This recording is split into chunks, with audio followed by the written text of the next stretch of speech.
Existe uma crença muito difundida no mundo do tiro esportivo e da caça, a de que quanto mais novo o rifle, mais preciso ele é. Que a tecnologia moderna, os polímeros leves, os trilhos de montagem e os calibres desenvolvidos por computador tornaram obsoleto tudo que veio antes. Mas os fatos contam uma história diferente. Alguns dos rifles mais precisos já fabricados foram concebidos antes da Segunda Guerra Mundial, e muitos deles, ainda hoje, entregam agrupamentos que deixam plataformas modernas de entrada em situação embaraçosa no alvo. Não se trata de nostalgia. Trata-se de engenharia. Canos ajustados à mão, ações usinadas de blocos sólidos de aço, tolerâncias apertadas que exigiam horas de trabalho humano para serem alcançadas. Esses rifles foram construídos em uma época em que não havia atalhos de fabricação em massa, e os resultados ficaram registrados em competições, em guerras e em décadas de uso prático. O 10º lugar nessa lista pertence ao Ross Rifle Mk3, o rifle canadense de ferrolho reto que foi projetado não para a trincheira, mas para o estande de tiro. Sir Charles Ross criou uma arma que cicla de forma extremamente suave, com um ferrolho de puxar e empurrar que elimina o movimento rotacional da maioria das ações. O cano media 77,5 centímetros e o mecanismo de fechamento do ferrolho era tão robusto quanto o de um cofre bancário. Registros militares de testes realizados em 1910 mostram que o Mk3 conseguia agrupamentos de 5 centímetros a 180 metros com munição de dotação, o que equivale a aproximadamente 1 MOA, uma unidade de medida angular que representa aproximadamente 2,9 centímetros a 100 metros. Atiradores de elite britânicos e canadenses resistiram em entregar seus Ross, mesmo quando foram obrigados a usar o Lee Enfield, simplesmente porque o Ross era mais preciso para trabalho de longa distância. Um exemplar em bom estado hoje é encontrado entre $1.500 e $2.100. Em 9º lugar está o Mauser sueco M96. Prova de que a neutralidade sueca durante os conflitos europeus permitiu ao país fazer algo que as nações em guerra não podiam: aperfeiçoar. Adotado em 1896, esse rifle foi fabricado com um aço especial, contendo percentuais específicos de níquel, cobre e vanádio, tornando os canos mais duros e resistentes à corrosão do que praticamente qualquer outro rifle da época. O calibre 6,5 por 55 sueco era tecnicamente avançado para o período. O projétil longo e pesado de 6,5 mm possui coeficiente balístico elevado, o que significa que ele corta o vento e mantém energia a longas distâncias.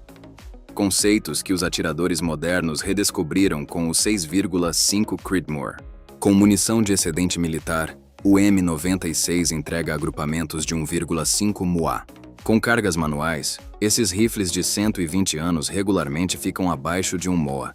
Um exemplar em bom estado pode ser encontrado entre $500 e $900, consideravelmente menos do que um rifle moderno de precisão equivalente. Em 8º lugar, o soviético SVT-40 representa uma surpresa para quem associa a fabricação soviética a produtos grosseiros. Esse fuzil semiautomático de 1940 foi a tentativa de Stalin de equipar o Exército Vermelho com uma plataforma de fogo rápido enquanto o restante do mundo ainda usava ações de ferrolho. Ele é operado a gás, usa o cartucho 7,62 por 54R e alimenta de um carregador destacável de 10 cartuchos. O regulador de gás ajustável permitia ao atirador calibrar o funcionamento para diferentes temperaturas e tipos de munição, um recurso que os fuzis modernos ainda destacam como diferencial. Na prática, o SVT-40 é um rifle de 2 a 4 MOA, não um instrumento de precisão cirúrgica, mas nas mãos de um atirador experiente que souber ajustar o encabamento e o gás, ele se torna uma plataforma de tiro designado eficiente. Tropas alemãs na frente oriental valorizavam os SVT-40 capturados acima de seus próprios Karabiner 98, pela capacidade de fogo superior. Hoje, com restrições de importação e escassez crescente, um exemplar em condição de tiro custa entre $2.000 e $3.500. Em 7º lugar, o M1 Garand é o rifle que o General Patton chamou de o maior implemento de batalha já criado. O que o separa dos demais fuzis de batalha da época é o sistema de mira. A mira traseira tipo PIP, ajustável por cliques para deriva e elevação, com nível de precisão que envergonha a maioria dos rifles da Segunda Guerra Mundial. Um Garand de dotação que passou por 3 conflitos atira cerca de 4 MOA, mas o design tem potencial muito maior. A ação de ferrolho rotativo trava com firmeza, e o sistema de gás, quando bem regulado, não prejudica as harmônicas do cano.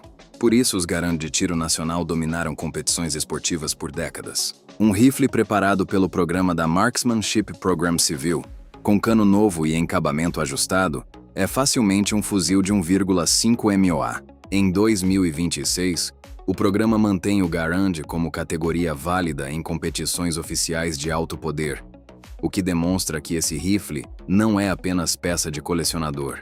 Um exemplar grau especialista custa aproximadamente $1.150, enquanto peças originais da Segunda Guerra Mundial no mercado privado chegam a $2.500 ou mais. Em sexto lugar, o Mosin Nagant finlandês M39 é o que acontece quando uma nação de atiradores experientes pega um projeto russo utilitário e o reconstrói do zero com propósito.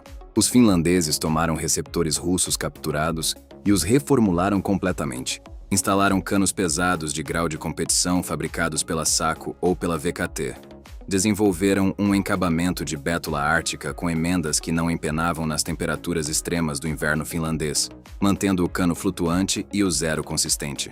Um equívoco comum na internet afirma que Simo Häyhä, o fantasma branco, usava o M39 para seus mais de 500 abates confirmados.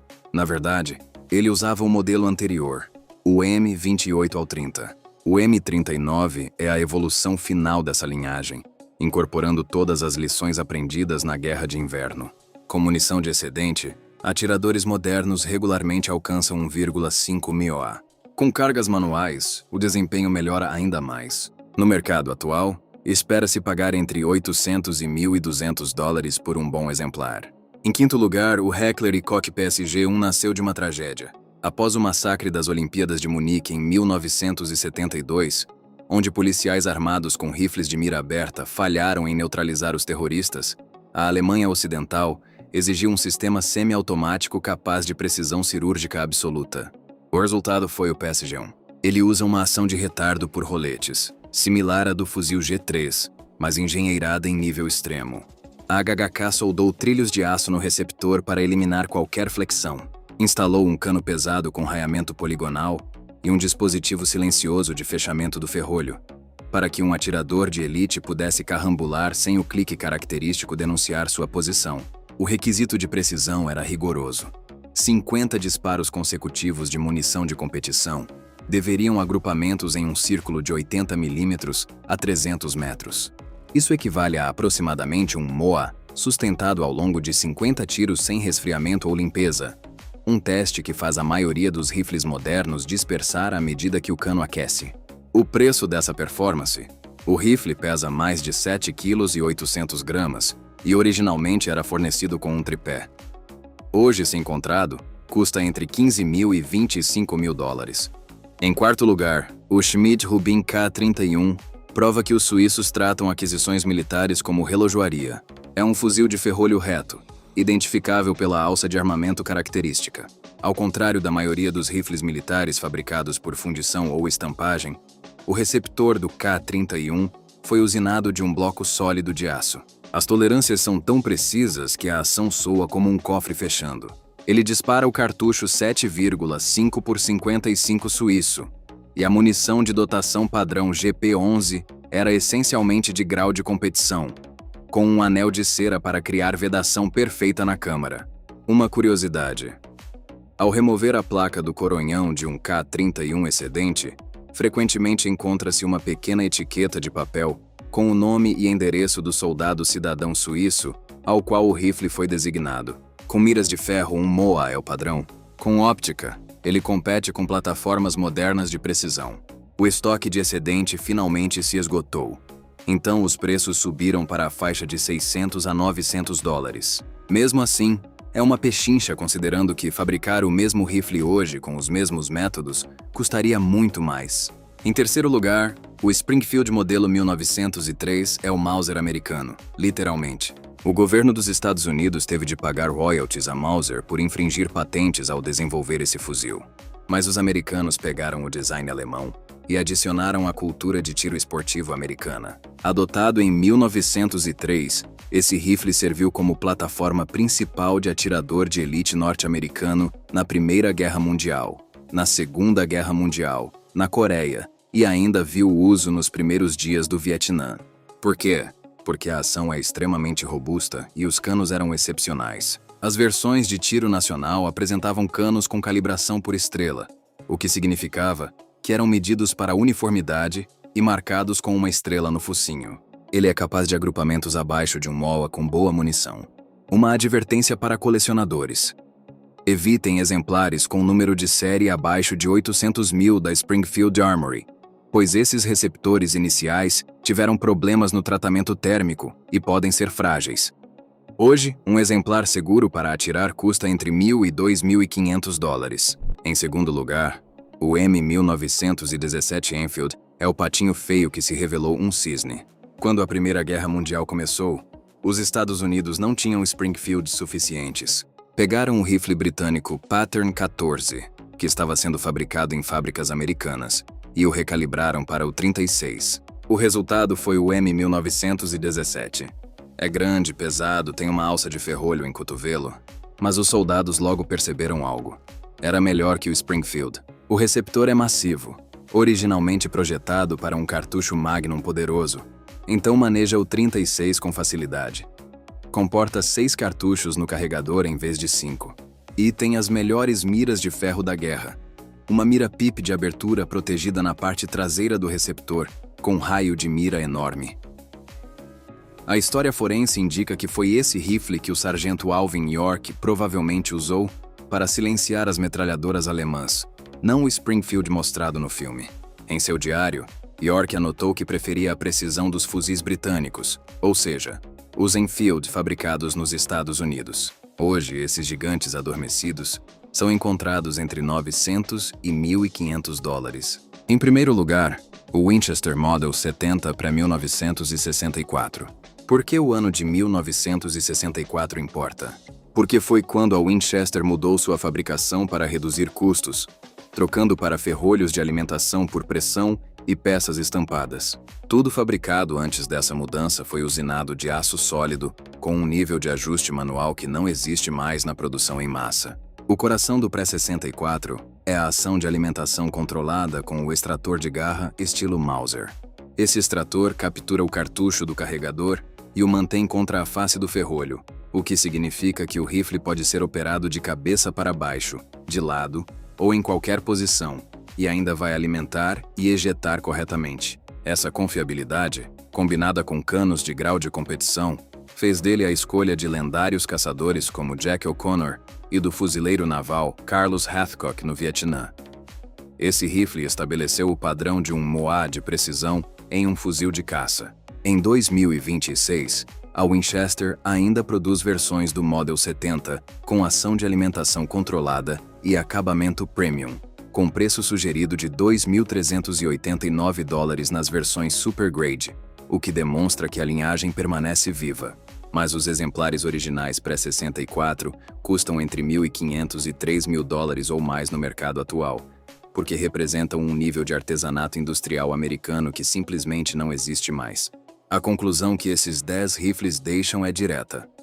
Precisão não nasce de orçamentos de marketing, coronhas de polímero ou receptores vazados para reduzir peso. Ela vem de canos precisos, tolerâncias apertadas e engenharia que respeita a balística. Seja essa engenharia de 1903 ou de 2023, o princípio é o mesmo. Esses rifles não apenas se sustentam diante dos modernos. Em muitos casos, eles definiram o padrão que os rifles de entrada de hoje ainda tentam alcançar. Peças ajustadas à mão, canos testados individualmente, designs refinados por décadas de uso real em combate e competição. A precisão é atemporal, e esses rifles provam isso a cada agrupamento no alvo.